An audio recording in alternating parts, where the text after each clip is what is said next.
Hi,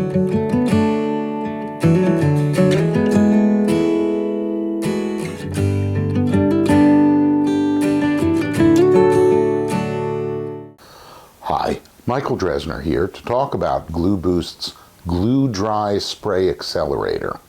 It takes very little GluDry to cure the adhesive, and learning just how sparingly you can apply it can save you money.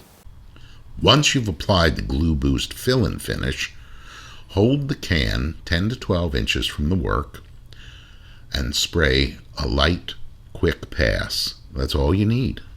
You always get a crystal clear finish with no bubbles, pitting, hazing, crazing, blooming, yellowing, or white spots.